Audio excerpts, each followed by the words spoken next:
চৌধুরী পরিবারের ওপর থেকে অশান্তির মেঘ যেন কাটতেই চাইছে না। শুটিং ফ্লোরে গিয়ে দেখলাম সবাই স্ক্রিপ্ট পড়তে, সংলাপ মুখস্থ করতে ব্যস্ত। তারই মধ্যে এক ফাঁকে অভ্র আর ঝিলমিল চলে এলো হয় মা নয় বৌমার সঙ্গে কথা বলতে। আর অভ্র শেয়ার করলো ঝিলমিলের একটা সিক্রেট। ওর একটা ছোট্ট সিক্রেট বলি, এটা মানে পার্সোনাল সিক্রেট আর কি।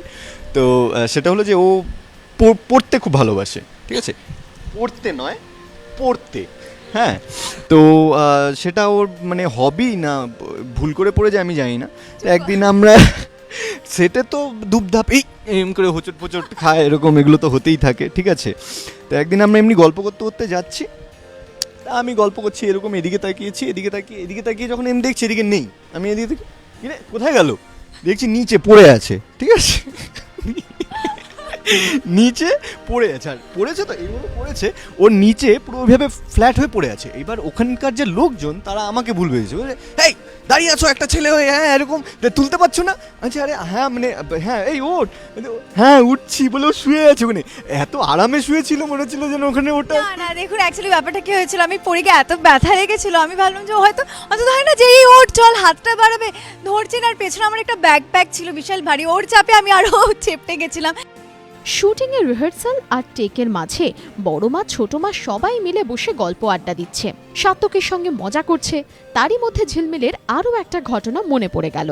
ব্যাডমিন্টন খেলার টুর্নামেন্ট হচ্ছিল। হ্যাঁ আমি তো বেশ হিল জুতো পরে শীতকালে ব্যাডমিন্টন খেলছি, এমনি মানে শর্টের ইন বিটুইন শর্টস আর কি। আপনারা দেখেছেন আমরা ব্যাডমিন্টন খেলেছিলাম যেখানে কনককে পাওয়া যাচ্ছে না এটসেট্রা। তো সেখানে আমি হিল পরে এমনি জাস্ট ওদের সাথে খেলছিলাম, শর্ট তখন নিচ্ছিল না। ও ঠিক পাশে দাঁড়িয়ে বলে যে শোন জুতো পরে খেলছিস, পরে টরে যাবি। ও জাস্ট বললো, তখন আমরা শোন আমি অত সহজে পড়বো না বলতে বলতে দাও। ওটা আমার পক্ষে ভীষণ এম্বারেসিং একটা সিচুয়েশন ছিল। ঝিলমিল জীবনে ওঠাপড়া তো থাকেই, কিন্তু এইভাবে বারবার পড়ে গিয়ে নিজের কষ্ট বাড়ানোর থেকে একটু সতর্ক হয়ে চলাফেরা করলেই তো পারো। ঝিলমিলের সম্পর্কে গল্প যেন অভ্রর শেষই হতে চায় না। শুনুন আরও একটা গল্প। ইউজুয়ালি আমরা মাঝে মাঝে আমরা টু হুইলারে যখন ট্রাভেল করি, তো এবার আমিও হেলমেট পরে থাকি, ওরা হেলমেট তো পরতেই হবে, না হলে এখন পেট্রোল পাম্পে তেল দেবে না। হ্যাঁ, তো হেলমেট পরে এবার আমি চলে গেছি, এবার দেখছি ও পেছনে নেই, আমার পেছনে জাস্ট নেই।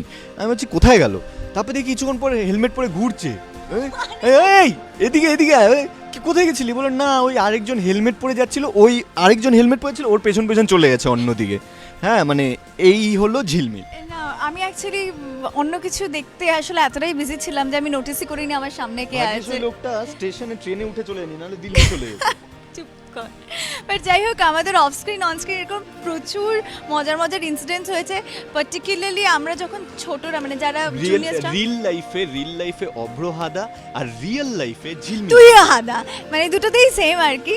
তবে আমাদের মানে বন্ডিংটা মানে আমি, গৌরব, সুমন, দিয়া, কন্যাকুমারী, মানে আমি ক্যারেক্টার নেমসগুলো বলে দিই, ঝিলমিল, অভ্র, সাত্তকী, খিচুড়ি বানান, Kanak and Oli and Teesta. হ্যাঁ আমরা এই কজন আমরা একটা ওয়ার্কশপ করেছিলাম বধূবরণের শুরুর আগে, অ্যান্ড সেই থেকে যে আমাদের ফ্রেন্ডশিপ হয়েছে, মানে মানে ওই ওয়ার্কশপটা আমাদের বন্ডিংটা সত্যি মানে আমাদেরকে literally we was striped of, কি আমাদের সবার সমস্ত প্রবলেমস একে অপরের কাছে একদম ওপেন ছিল, ইট was an open secret.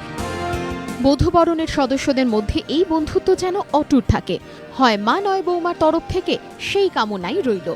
Sanchari Sen, ABP Ananda, Kolkata.